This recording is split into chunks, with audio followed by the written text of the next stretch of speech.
Cool.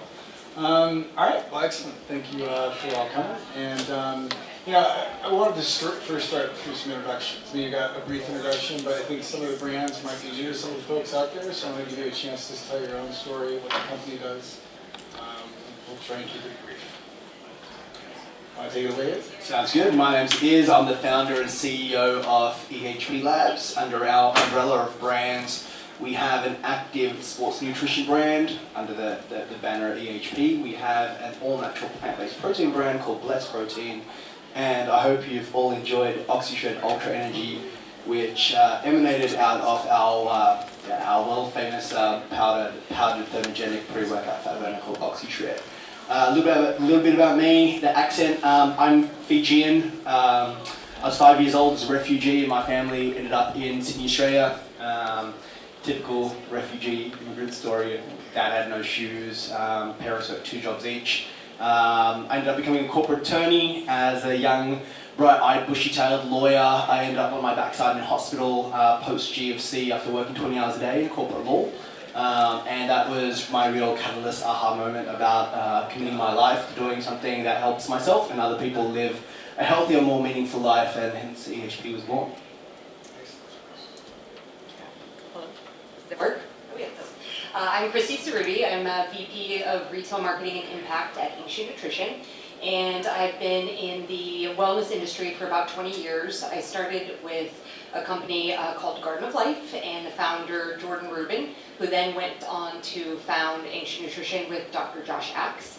And we are, you can get a product in the back, multi-collagen protein. It's our #1 seller, but we've got collagen, we have green foods, we've got probiotics, protein, and our most important work right now, which you'll hear about a little bit later, is our ranch project and our regenerative agriculture efforts. It's working. Oh, yeah. Hi, I'm one more here. mic. Right here? I think we need one more mic. Can we do one more? I can pass. That's all I got. Oh, alright. Don't need one. Don't worry. So I'm the Chief Commercial Officer of Kaged. We are a sports nutrition company. Been around about 10 years. My background is in the health and fitness space, also in professional athletics. Played professional baseball for the Philadelphia Phillies for a few years. That athletic endeavor, that failed athletic endeavor, actually led me into this space because I needed something that was an outlet post-career in that, because that was the only dream I ever had. So I had no other plans outside of playing baseball. So not the smartest college path that I was on. My wife will attest to that, but when I got back into the workforce, I actually got really engaged in bodybuilding. I got really engaged in fitness. Started working for a company called Nutrabolt. I was there for 10 years. Helped kind of scale that company from what was a $30 million brand to about $500 million by the time I left. And started here about 9 months ago. And since that time, and we'll talk a little bit about the brand and how it's changed, we've really hit an inflection point, and we'll kind of hit on a lot of the trends that we're going to speak to in the day. Lastly, can you hear me? Hello? Okay. I'm Laura Galvan, Director of Marketing for Vibrant Health, which is probably best known for our green superfood supplement, Green Vibrance. We're a 30-year-old brand, so we've been around for quite a while. We pioneered the green superfood space before all of these other brands sort of exploded on the scene in the past 2 or 3 years. I've been with them for 5 years, and I've grown their D2C site from essentially nothing to what it is now, which is still a limited portion of the business, but we're growing every day. So a newbie here, I suppose, but still. Well, we welcome the old and the new, so that's good. So we're going to first start off with consumer trends. Obviously, consumer trends have been changing quite a bit over time. And what I'm curious about is, which trends specifically were most important to you, and how have they changed your business? So how have you evolved your business to actually meet these trends? So anybody go ahead? I'll kick it off. The Kaged business model, we don't really follow trend. I would say that we kind of called our shot 10 years ago when we kind of founded the business based on wellness concepts, fitness lifestyle, and just living an active, everyday, better for you, health regimen. What I think is interesting though, and a couple of us were talking about it out in the hall, which was the brand has evolved. And even though we don't chase trend, we do see consumer change and we do listen to our community. We want to adjust accordingly. And so like, we've always been a brand that's been founded on best-in-class education, consumer first, build your community. But over time, we went from this brand that was Kaged Muscle. So if you don't know, we started as Kaged Muscle. And we took away the muscle about 18 months ago. And 18 months ago, we went from what I would say was a very small kind of niche sports nutrition company to a large-scale fit lifestyle company. And that was kind of the inflection point that actually got me excited about Kaged, because a lot of what you're seeing change at Vitamin Shoppe in categories like fit lifestyle is exactly how our brand is changing today. We are no longer this under-the-table, under-the-radar, hardcore bodybuilding brand that's a pre-workout, protein, creatine brand. We have products, to your point, like greens, multivitamin, and we're doing it in the right way. So that to me is a change in consumer behavior that's led to a brand changeover, which has been instrumental to our brand growth over the last few years. Yeah, it seems like that's something that I've heard over and over again. Like, it used to be hardcore fitness, and now it's about wellness, or it's about nutrition. It's which is a much larger, group of people throughout the U.S. And so it makes sense. How about anybody else? Yeah, just to expand on Aaron's point. So what we've seen over the last 11 years has been a mainstream acceptance of what was once a very small niche of bodybuilding supplements. And I was joking around yesterday, telling a story about how my mother-in-law initially thought I sold steroids in paint cans, and it was protein powder, and that's just, I mean, she's an old English lady, so we can just excuse her. But the moral of the story is just this trend towards the democratization of supplementation, better for you, health, fitness supplements, and seeing the evolution of what was once called bodybuilding supplements, seeing businesses that had words in their bodybuilding dot something slowly start to fade away and diminish over time, and that I suppose saturation has come about from consumer behavior starting to tend more towards mainstream, and we have grown into that. I think starting off 11 years ago, very excited and optimistic and bullish about the industry and about the democratization of health and fitness and how we can play a major role in that. And weight loss and weight management plays a huge part of that too. So what once used to be this magic pill called a diet pill or fat loss pill, we were very early in that space in saying, well, no, we're not going to create our healthy weight management product in a capsule format. We're going to have it in a powder format. And it's going to be an efficacious 6.5 gram scoop. And if that was in a capsule, that'd be 15 capsules, which no one wants to consume. And our premise and theory behind it all was, how do we create this in a pre-workout format? 11 years ago, right? How do we create this in a pre-workout format so that people are actually burning fat through increased metabolization, but physical activity also? And sitting here 11 years later, you almost pinch yourself, because we were told the entire way through from numerous big distributors and big retail partners that this thing is not going to work, and that's not where the market's at, and the category is pills or capsules, and you guys are going to fail. And today, I'm proud to say, we represent 30% of that entire category at some of the major retail partners that we work with. Namely, we're sitting in that building right now. So it seems like early on you could get away with saying, oh, this is going to help you do this, but maybe just full of sugar or full of caffeine. Yeah, people felt something, but was it truly actually helping them perform better over a long period of time? And now I think consumers just expected more science, or that something was actually going to work better for them, be healthier for them. So how has that actually impacted not only how you make it, but then how you market it, and how you be transparent about who you are and what it's really doing? Yeah, absolutely. People aren't gullible anymore. I mean, you've got the world at your fingertips. You've got everyone. Majority. TikTok has more users on it than Google. People are digesting news, learning new things, and unfortunately, the flip side of that is you've got a whole bunch of people that are subject matter experts on things. But you know what? People are empowered. Our whole ethos of our brand, EHP, is empowered human potential. And we believe that our potential is limitless when we're empowered. And empowerment comes through education, similar to what Aaron was talking about before. So the more woke people become, the more aware they become, and not so gullible anymore. That comes through education and community and connectedness, which is what social media is all about. Brands like us are pushed to have to innovate and hold ourselves accountable at a level of fiduciary duty and responsibility to serve the customer in the best way possible. Some of my favorite. Oh, go ahead. Oh, go ahead. Well, one of my favorite things, because I grew up as a dairy pig farmer, and then just wanted to sing an accent in New York, and then ended up founding a tech company. But what I really love is the new approach to farming, regenerative farming, more sustainable farming. And so sometimes, consumers are unaware, so it's not a trend. You have to create the trend. You have to create the awareness and make sure people understand why they maybe want to think a different way about how they consume things and what they're actually doing. How you do it. It's not just enough to be organic. Actually, how was it actually, tilled? How was it actually created? So I would love to hear, let people know kind of what you're into.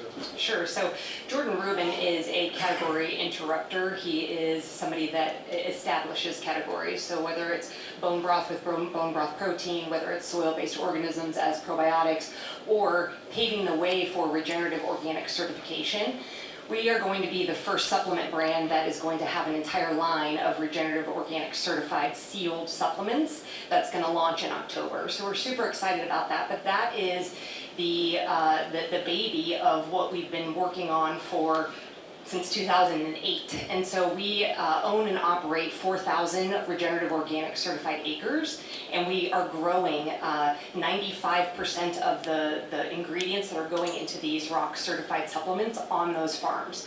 We've also partnered with the Rodale Institute to do scientific research to study topsoil and to study the nutritive value of what we're growing on the farms.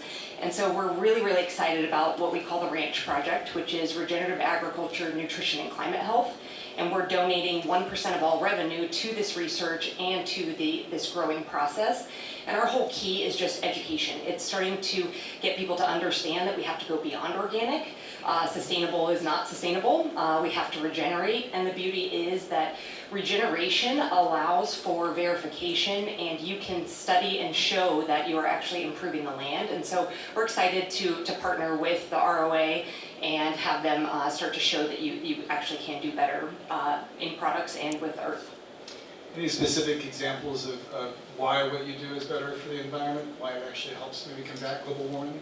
Things like that? Well, sure. So topsoil is super important. Obviously, cover cropping is very important.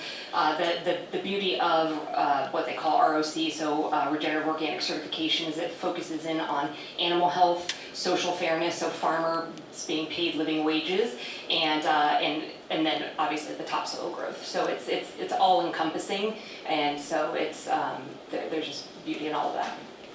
So one of the things that's hard to do is actually tell your whole story, because what are you telling? You're telling how great the food is, or how it's produced, and things like that. This goes for kind of everyone. In media marketing, so we'll move over towards innovation a bit. How are you actually being innovative in how you tell the story? What forms of media are allowing you to tell this more longer form story? Because you do have to educate. Yeah, so it's exactly that. So it's long form. It's everything from books, which you can also grab at the back. We're going old school and going trifold brochures again. We're doing direct TV. We're doing a lot on places like TBN, who ends up being our target demographic, where we can do a TV show to share the story. We're doing lots of podcasts. We're doing landing pages and QR codes and videos and so much more to be able to share this, because you can't do it with a shelf talker necessarily, and you can't do it on pack. There's so many other pieces, because you're trying to sell a product, but besides that, the product is there to tell the story and to educate, and so we have to do that outside of just the packaging, and that is very challenging. Anyone else? So one of the cool things I think about this whole thing is that education and science, like science is sexy now, right? Like scientists got a great look, Big Bang Theory, awesome show. We like to think of ourselves as kind of like the Big Bang Theory meets sports nutrition, or fit lifestyle, however you want to think about it. And so for us, the way that we've kind of course corrected our brand strategy and our media strategy is around podcasts, media partnerships like Price Plow. We've partnered with some others as well. But we have a national and a regional approach to how we want to drive education forward, because again, ingredients aren't changing a whole lot within the sports nutrition space, and education is a little bit all over the place. So we're really looking at who are the big thought leaders, right? And you're looking at brands that are, TikTok brands. I call them top tick brands because I'm too old to understand what the platform is. Thank God I got a VP of marketing who understands the platform and can do short form, long form, all that. What I do understand though is that there's a real need for thought leadership, and that comes from folks inside this building. There's a lot of thought leaders in here. There comes from folks outside the building, like an Andrew Huberman, that are actually certified to talk about the right type of topics, the right type of ingredients that actually make a difference. So we look at, Huberman, we look at Ferris, we look at regional players across the board, and we've positioned ourselves as a brand that, yeah, we have some awesome products backed by science. We're doing it the right way. We have the non-GMOs, we're efficacious, but we want to be the leader in education. And so one of the things that we're doing that is different is we're kind of going on this quest of like taking podcasts to a whole nother level. Even myself, I'm not the greatest public speaker, but I will hop on a podcast and I'll do what I can to get the brand message across and to reach our audience so they understand like where they can find us, how they can find us, and what's coming up next. And it's a really interesting strategy because while we may be one of the first brands to do it, I guarantee you there will be 5 others that do it.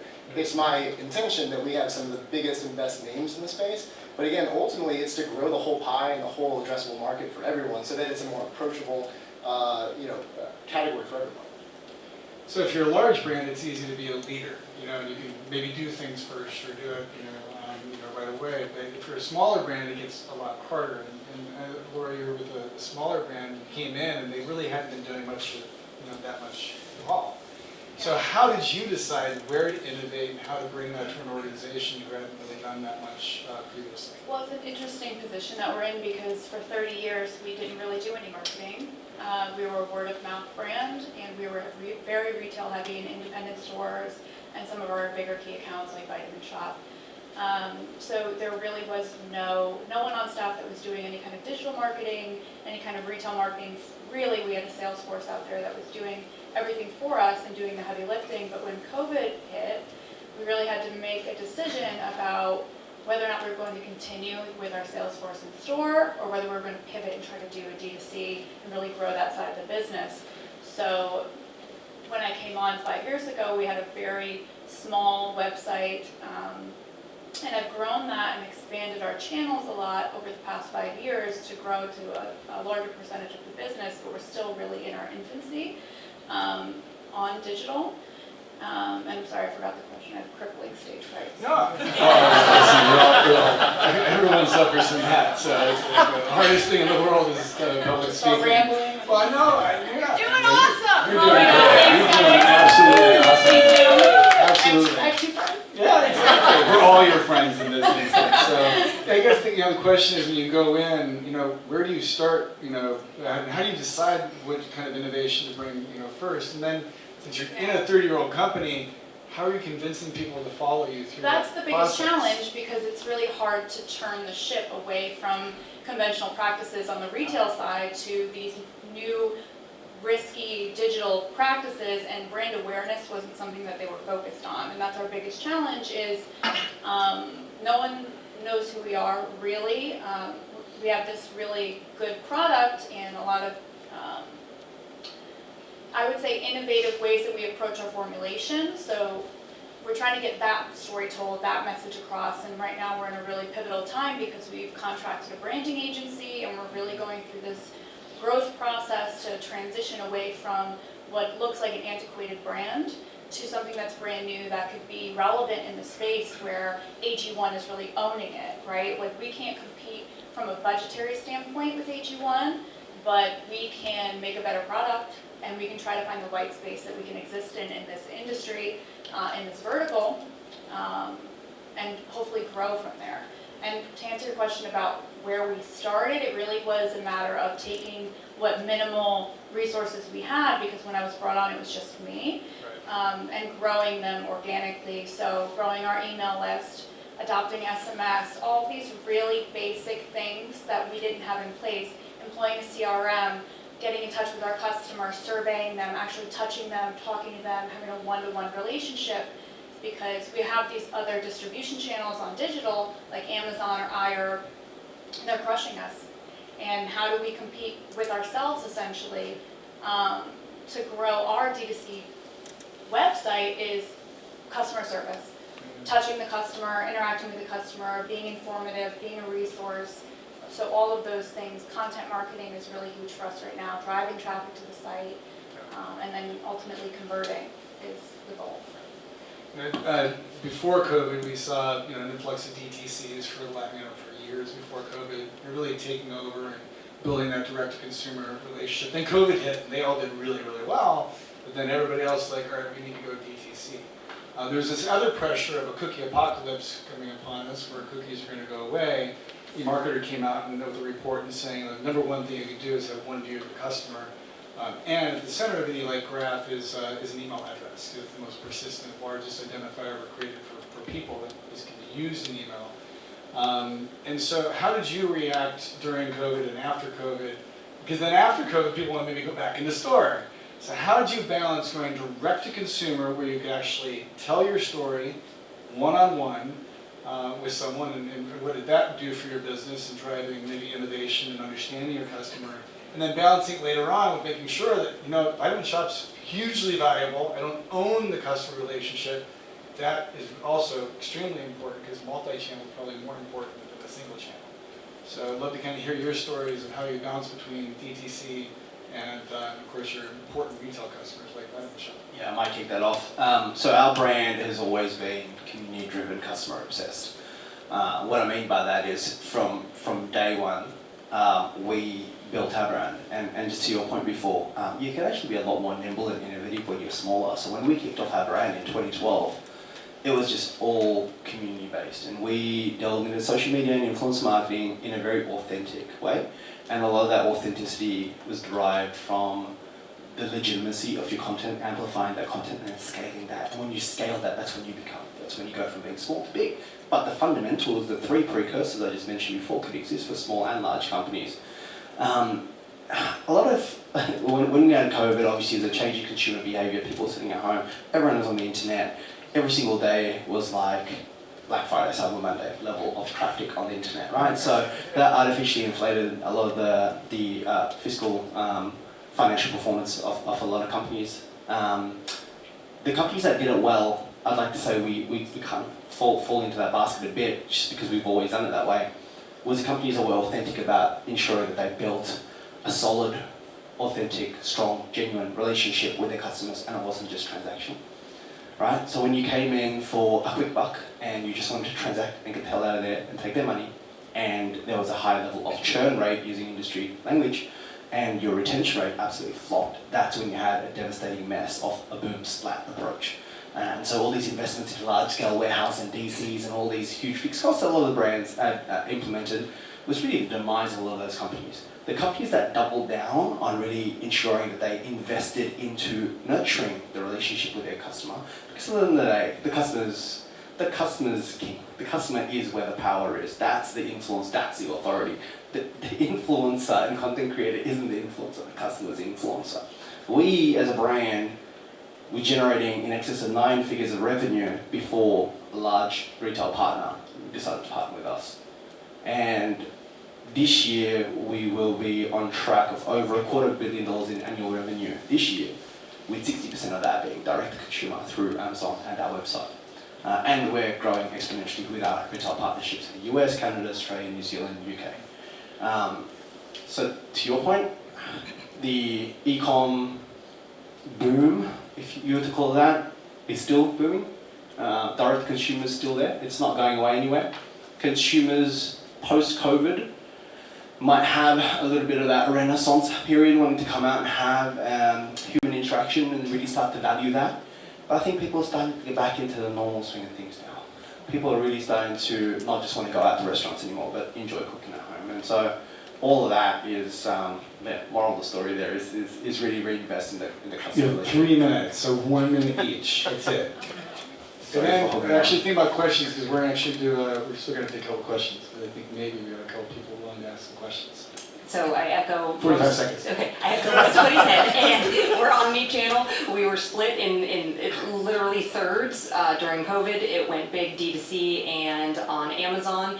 The retail unfortunately suffered, as everyone knows, and then now we're bouncing back, and retail is actually becoming a huge piece of our pie. We're still very strong on D2C and Amazon, but we find that they all feed one another. So there isn't one that we do versus the other, and we actually have channel leads over each, and we have different strategies, different budgets, but they all really go well together. The only thing I can add that's different to what these brands have done is Kaged started as a omni-channel focused brand that really thrived on training programs. We did 12-week trainers, 60-day to change, all that, and we had some great athletes that lived that way. That content ramped up during COVID, and we only went into it a little bit deeper, so that throughout COVID and as we came out of COVID, people were jacked up on those programs. But we're a D2C Amazon first company, and we always have that.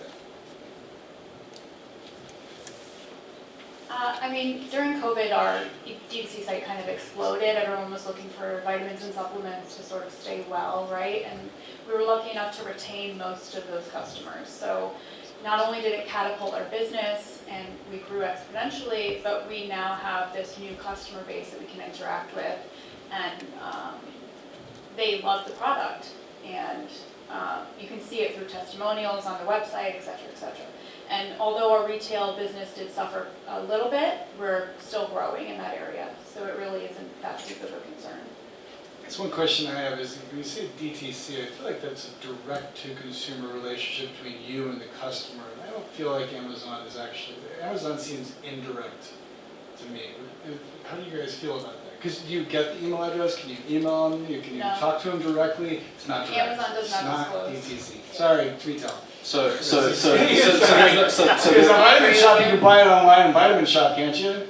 So, but when they do, their brand doesn't get that direct relationship. So I do not think we can say that Amazon is DTC. There's actually new technology coming out where you can put this sort of chip underneath the cap of your product, and it'll give you, it's scannable, so you can acquire that customer onto your D2C site. We're also from doing Amazon. building a CRM team to actually do stuff on your behalf, but we've been talking about that for 4 years. All right. Any questions? Yes. Here. You always got a question. Yeah, it was a plan. Awesome. I really enjoyed, sorry, I'm Ben with Press Lab. Hi, Ben from ProSwap. I talked a lot about education, efficacy, and community today, which as a content creator, I really enjoy because you guys all invest in your community. We also talked a lot about quality, and so I guess I have a question for is you were talking about efficacy, size of scoop, and community, and you had a little bit of disdain for subject matter experts. With community, consumers are starting to understand these products so much better. And it's a really great thing because it's not like we're not selling paint to consumers that are on the walls, we're going to buy and change. You still use proprietary blends and hide your doses from consumers. Is there a reason why you still do that? And are you going to be opening up your doses for consumers to understand better? Yeah, no, thanks for that. So when we first started, OxyShred is the only one that has an undisclosed formula. Is what you said is like 30% of the whole category, right? 30% represents 30% of weight management at the Vitamin Shoppe. But it still is one of our leading products, continues to scale and grow exponentially. So we pretty protective about that formula. Reason being, when we first launched OxyShred back in 2012, our test market for gaining market share and to be able to test out as a startup brand, literally me and my wife, to see if this thing was going to work or not, was to make an amazing formula, be a little bit more private about it, and really see whether it gains traction or not. And it did. It got instantaneous traction. I'm very grateful for 1,3-dimethylamine being banned and a lot of our competitors being pulled off the shelf. So it was a bit of luck and hard work combined. We risked competitors coming in and a lot of home brands off the retail partners that we're working with, coming in and slapping that exact same formula on, having it for $20 cheaper and saying you can have Australian Sports Nutrition or Nutrition Warehouse's Oxy Lean. And here you go. And so that diminished a lot of the hard work we did in driving customers into their store because it'd be immediate bait and switch. Our way of mitigating that was to be a little bit more private about our formula. But when it comes to authenticity and authority justifying and validating our products, when COVID hit, a lot of the key universities had a lot of their research funding removed. We invested close to $1 million across 3 different universities to go and fund clinical research, double-blind placebo-controlled test. So that's the gold standard in clinical studies. It's all governed by an ethics board, and all 3 unanimously came out validating all the claims that we make. From our perspective, as a formula, we feel we can keep that private and heavily rely on the research findings from Professor Lem Taylor and Professor Grant Tinsley, the 2 foremost authorities in human performance. So I hope that gives a little bit more explanation. Once again, the long form explanations of this really helps to justify that we're not hiding things, there's no fairy dust in there, the product works, and there's a reason why it dominates the category. Our other products that we're not so massively protective about, they're full transparent labels. So you get into Oxyway, Pride, Beyond, Blessed, everything is fully transparent down to the ratios of whey protein isolate to whey protein concentrate in Oxyway, and we disclose it's 60-40 split of isolate to concentrate and the full amino acid breakdown. So hopefully that answers